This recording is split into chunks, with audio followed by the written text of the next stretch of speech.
Jomo Kenyatta University of Agriculture and Technology, in collaboration with the National Police Service, conducted a 3-week training to senior police commissioners.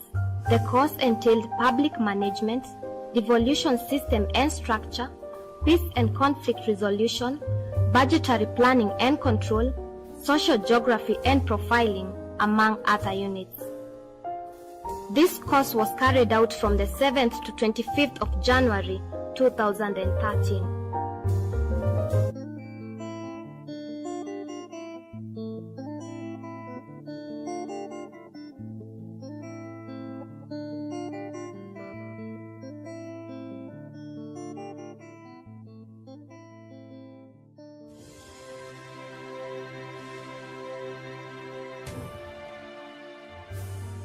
If you look at the County Governments Act, there is a schedule at the back which gives you the sketch of standing orders of the counties. But we have now filled in the gaps. That was just a sketch with headings, but the details have now been filled. This initiative was spearheaded by Dr. Mike Iravo, Chairman, Entrepreneurship and Procurement Department, from the School of Human Resource Department of Jomo Kenyatta University of Agriculture and Technology. Alongside with Dr. Karanja Kabare, Mr. Ephantus Kihonge, and Peter Ndiga, the 3-week course had a tremendous impact on the participants. It provided a space for dialogue, sharing experiences, and reflections. Principle that government an instrument in the service of the people. I think we talked about it, that we are serving in trust of the people. Hatufanyi kazi ambayo ni yetu binafsi. Hata wanasiasa, whatever job they are doing is of the people. And that's why the Constitution says the people delegate the power to govern. They delegate the power to govern. And they can take it away. They can recall you, they can impeach you, remove you from office before your 10 years up. So the government at all levels must uphold and operate in that principle, that the service they are giving is not a service of their own. They are just facilitating the service of wananchi to be properly provided. My name is Murumba Werunga, Emeritus Clerk of Parliament, retired Clerk of Parliament, both in the Kenya National Assembly, the East African Legislative Assembly, and the Pan-African Parliament. The current program mounted by the Jomo Kenyatta University of Agriculture and Technology is a sound program. It's a welcome move by the university, as it really fills the gap for knowledge in the understanding of the Constitution of Kenya, its implications for governance after the elections on March 4th, 2013, and specifically devolution, which is the lifeline of the entire Constitution of Kenya. It is welcome, it's a rich one, and I'm sure it is, for the moment, perhaps the only one that is available to prepare, equip, and sensitize Kenyans of all cadres, especially those in established employment like the National Police Service. There is interpersonal conflict between two people, conflict or sort of some disagreement between two people, one-on-one, one person versus the other person. That becomes interpersonal conflict. Then we have intra-group conflict, right? So if you belong to a certain group, if people belong to a specific group, there are bound to be rather disagreements once in a while, and that forms part of intra-group conflict.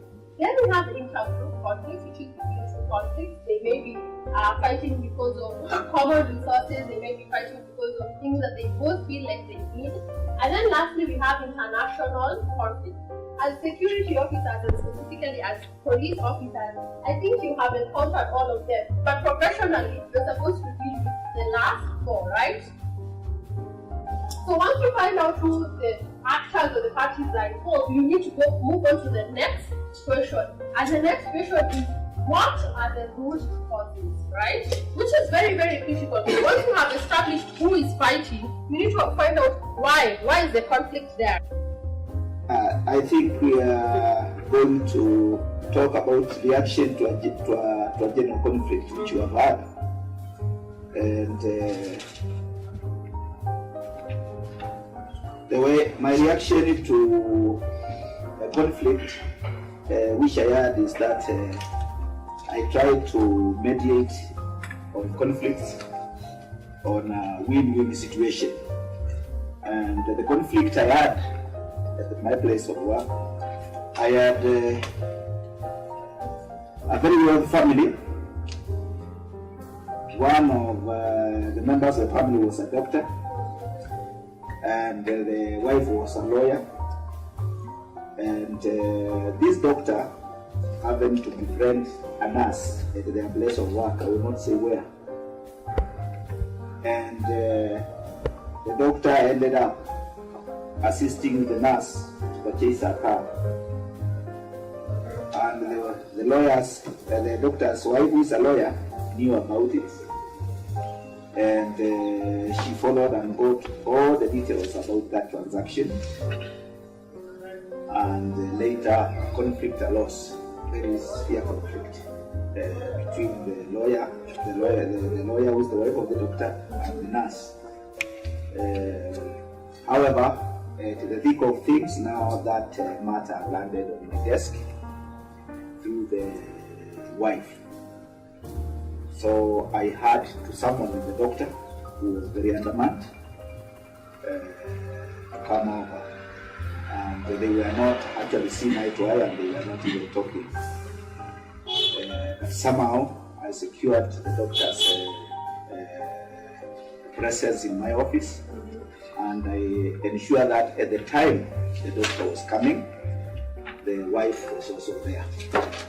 It was a very tense situation trying to break the ice, because when he entered and found her in, he now even changed the demeanor. But somehow I had to intervene until at long last they greeted each other. And then from there we started on the entire problem.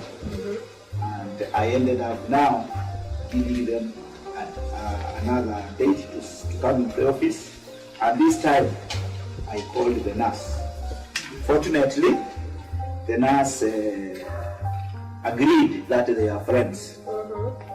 And the doctor agreed that he's a friend to the nurse, and he even asked me to introduce her. She's very good.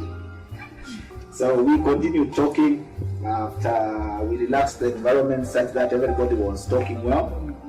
And at the end of the day, I tried to show the nurse that she was not going to gain anything. She was very young. And that she better looks for her husband. Slowly will befriend other people, but don't destroy other people's families. And we talked at length until all of them agreed. She even agreed to return the car which she had been brought to her by the doctor, and the wife went for it actually. Together with the nurse, they went to her house and she gave the car away. I think they are very happy. Even now we are talking terms with them. Interesting. Yeah. All the lights were showing green. I thought they were functioning, but later I realized they were not functioning. So I just went through, and when I reached the other end as I was negotiating into Moi Avenue, I rammed into the rear of another person's car. Then I realized that I had erred. I just kept quiet. The man came very rowdy, very harsh. I kept quiet. I realized if I replied him, then we may end up fighting. It depends, because maybe We checked and found that the lights from where I came from were showing green, except that one that was to release me to the other side. So he agreed. I employed negotiation. I negotiated and we agreed that I pay him one rear parking line.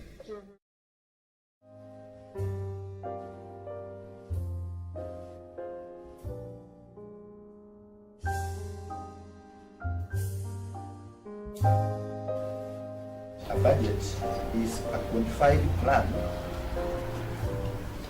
of how to spend expected revenues within a particular period, which we call a financial period or a monetary year. So where necessary, a budget can be changed so long as you take steps to deal with the implications of changes. So for example, if you are budgeted for 10 new computers, but you discover that you really need a generator, you could buy fewer computers and purchase the generator. What we are saying, in the budgeting, you have bought 2 motor vehicles. But when you go into reality, you require only 1 motor vehicle.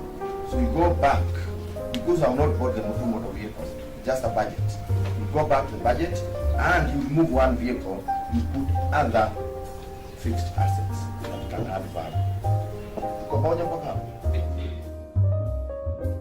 The team also visited the university to familiarize with its environment, courses offered, and fields of innovations.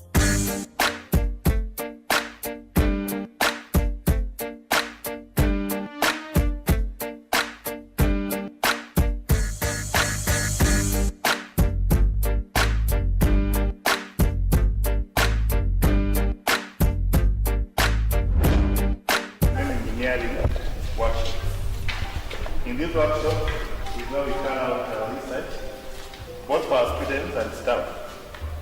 Now, for a student to graduate, you must do a project at your final year, that is the 5th year. Degree program takes 5 years, undergraduate, one to come and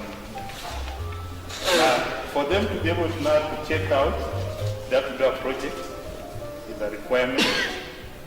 They have to do a proposal, we look at it. Once we pass it, then they can now start the innovation. In this workshop, I'll show you various innovations that have come up. This one is a weeder. Use a rice weeder in a rice paddy field for rice. It was actually developed here.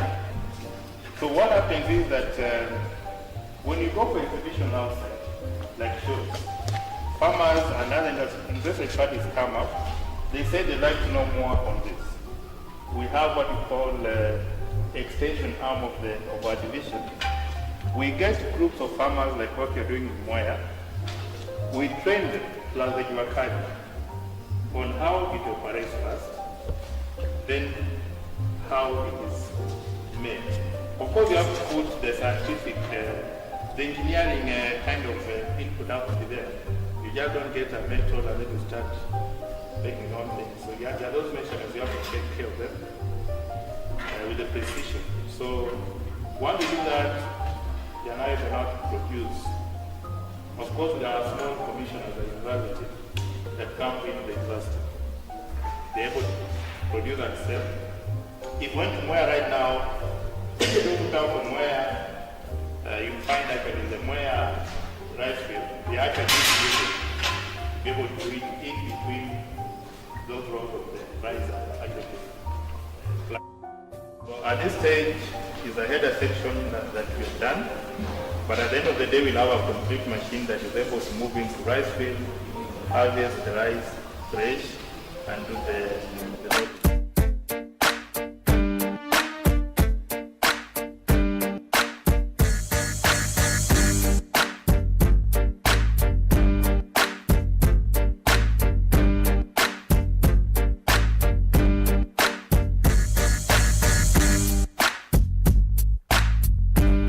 also had a chance to visit the farm where the university students conduct their agricultural projects.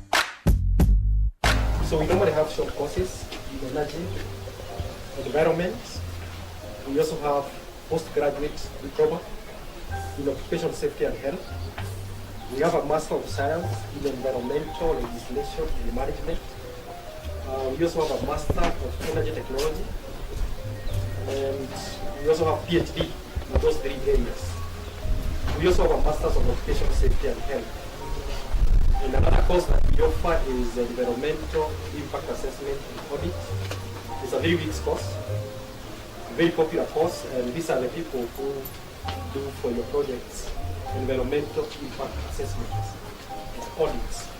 So maybe without wasting time, because I know you are at this a lot, we can show you a few of the projects that we are undertaking.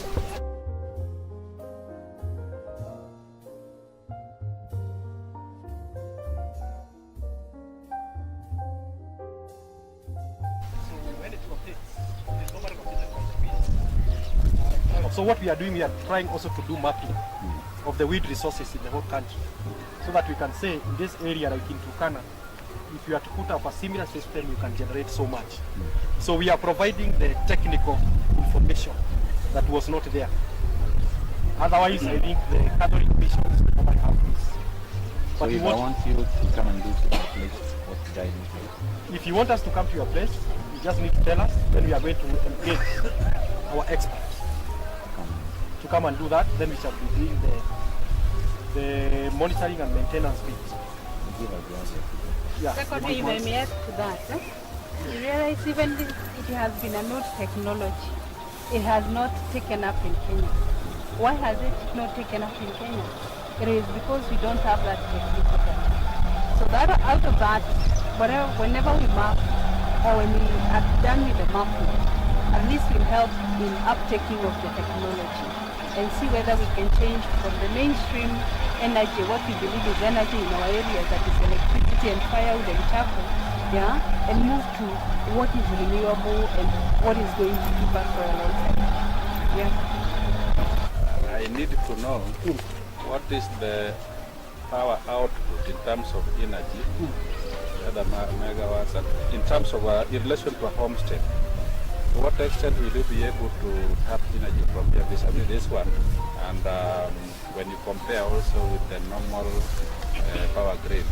So this one, is it sufficient for you? This one is just for pumping water. This one is converting the wind energy to mechanical. Okay.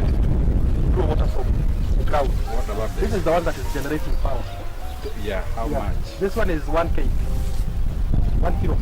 Yes. Yeah. That's sufficient for? That's sufficient for several homesteads. It's not a lot, but you see this one is a... So in a normal homestead, it will enable you to power what and what and what? If you have this one like in one homestead, and then of course, you know the weed also comes and goes. You need also to have storage. I don't have the technical data of how many people we can serve because we are actually studying. We are studying it in the people. So the idea of this project is to empower the Juakari system to come out of the small businesses they are in. Like this one is fabricated by a Juakari person. Sasa tunataka tuisome, then we see how we can advise them to improve it. When you ask them how much energy we can get, they say we don't know. Because they don't have a lab. But for us, we want to move now to that other level. That's why we want also to go to the weed, measuring the height.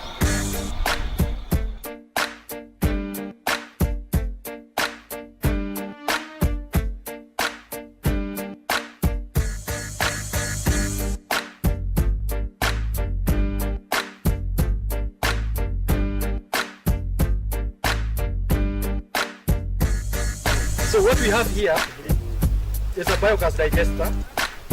You can touch it. It's inside here. It's called an open tubular. It's kama karatasi tu ya corridor. So normally what you do, you put the animal waste at that point. It goes inside here. Inakuwa na bacteria mpaka inavujwa inakuwa gas. So the gas is the one that is making the tube appear full because it looks like a ball. It is the gas that is there now. Recently, we have been training technicians in solar energy. In the last training that we had, just before the university closed, we were training trainers. We had what we call training of trainers. So those people who train people on solar in their counties, we are training them further. So the electricity that is generated, these ones also are for the same, the solar PV. The electricity that is coming from the wind turbine outside there is coming to this point. So these are the storage batteries. We don't see them. They are here. Then we have these devices, all of them. So the big idea is to be able to develop wind turbines using local materials, using what you are carrying people. Because normally what is happening, we are importing everything. So we are saying Kenyans are very bright. When you go into every part of the world, there's a Kenyan. So why can't we make our own systems?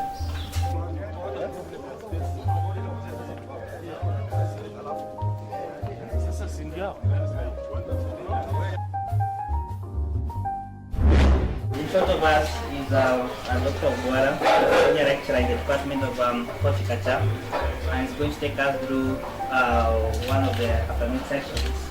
And Dr. Obwara, in front of you, senior police officers from National Police Service.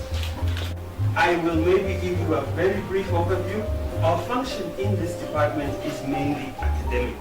Now when we say academic, we of course include the aspect of research.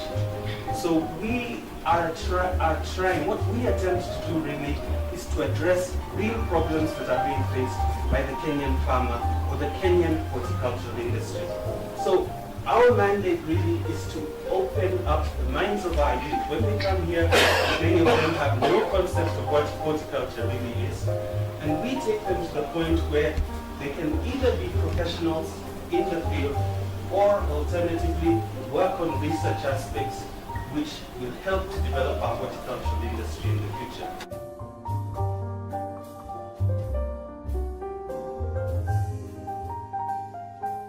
Having said that briefly, just to give you some sense of what's going on, we have our nursery area here. This section is devoted to fruit trees.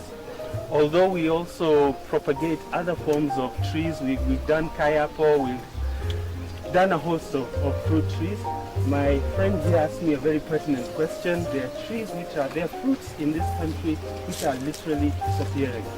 And I may have mentioned in the lab that we base our research studies essentially on what we have available here and how best we can utilize it.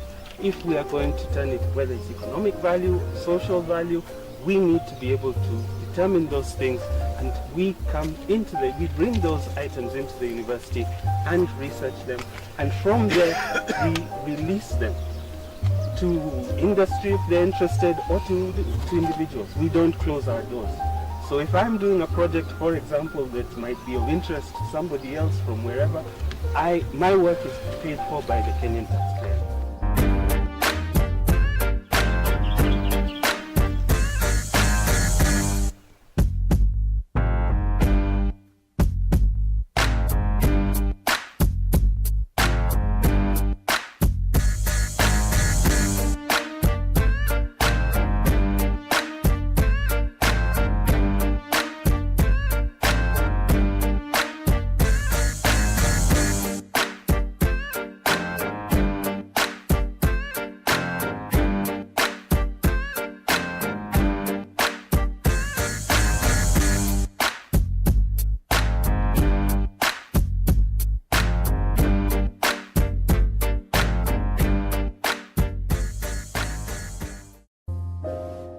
Good afternoon. Good afternoon.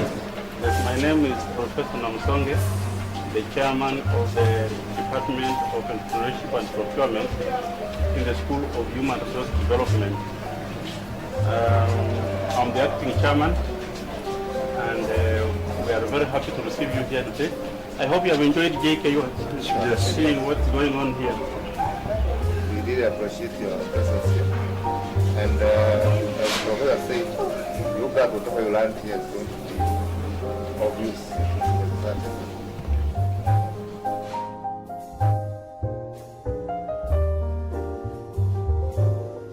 Later, they had lunch with the university vice chancellor, Professor Mabel Imbuga, where she shared with the participants more about the institution, its mission, objectives, and important development strategies. Jomo Kenyatta is very happy to link with the police in all these areas. As you know, we train for you, the one in Embakasi Center. I think we train in IT, at certificate, diploma, and I think degree level. So, Madam, even when you suggest that we should come up with courses in these areas, we are going to pick it up. Because with us, it is our area. We don't want, for example, you people to become what they are calling analogs. We want all of us to be digital, isn't it? So that one we are going to keep you updated. Because it is true, like our students are really excelling in IT. Go anywhere, in the banks, in most of these offices, in the ministries, the people who are driving the IT in those areas are our graduates, and they train us, and they are very good. And one thing that I know our graduates have not done, which I've not had any information from, we are also developing one, forensic science. So it can be as short courses, then eventually you get a full certificate, if it is master's or if it is a certificate course. So that one is going, because now most of the skills that are being done or crimes that are being done, you need to go into forensic, to know forensic science. You need to know how people hack in these things. As they say, the people outside there, they develop a program, and they also become the hackers. They also become the ones who develop the viruses that can hit you. So you need, what I mean to say, you need to be ahead of some of these things, to think even higher. And for you to be able to think higher and faster and ahead of them, we are ready as a university to give you the knowledge and skills in these areas. As I say, there is no age limit to education, and I'm happy people have taken it up. So for those who don't have diplomas, we will avail that. For those who don't have degrees, we will avail that. Those who don't have masters, it will be available. Those who don't have PhD will be available.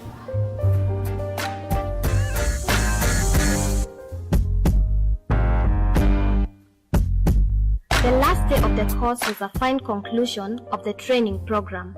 The chairman of the National Police Service, Mr. Johnston Kabulundi, and the Inspector General of Police, David Kimayo, graced the occasion. At this point, may I request Dr. Gabu to introduce his member of staff.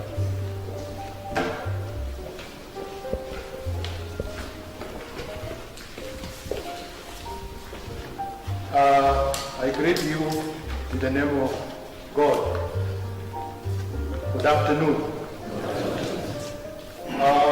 Chairman, Commission, we are happy that we've had to interact with these very senior officers from the Commission. And we also want to thank the Inspector General for having allowed this environment to take place. I am sure maybe this is maybe the beginning, since the two of you are in charge of all the police service, and I know you are integrating, so I'm sure we are going to, Safaricom says to Sambaz, we are going to Sambaz everywhere, to the others. Now, before I make a small remark, I would like to introduce the technical team which worked on this program. We actually, last year, September, we worked on this program with a team from police, and the technical team was having 4 people. So I led the team from Jomo Kenyatta. My name is Dr. Irao Mike. And then from the police, it was led by Mr. Mimansi, who is in charge of staff training, Kenya Police. We all, and now we were joined by Dr. Karanja from Jomo Kenyatta and Mr. Kihonge, Fantas, please, if you can read them. So these are the 4 people who actually came out with this program, and It is the first program that has input between the industry and the university. And I am sure the participants here have also appreciated that the course was well designed and it is serving the purpose that it was envisaged. Chairman, before I sit, I would like then to say a few things that we have trained in total 59 senior police officers, out of which we have had 10 ladies and 49 gentlemen. The first cohort was here between 3rd and 21st December last year. And this is the second cohort, which began the course on 7th, and now they are ending today. So we are very glad that they have undergone a training, and I think they will give their remarks on how the training has been on their side. One thing I just want to say is that we have shared a wealth of experiences, both local, national, and international. We want to take this opportunity to thank the Inspector General of Police for giving us the opportunity to take part in this very important program. We are particularly grateful for recognition as key players in the management of the National Police Service. Ladies and gentlemen, 3 weeks ago, we checked at this institute at the start of a full-time program. The course was expertly crafted to empower senior police managers with the requisite knowledge and skills to carry out their professional mandate efficiently and effectively. It is this spirit of collaboration with the network of law enforcers that will help us stand against the criminals who exploit the growing complexities of our operational environment.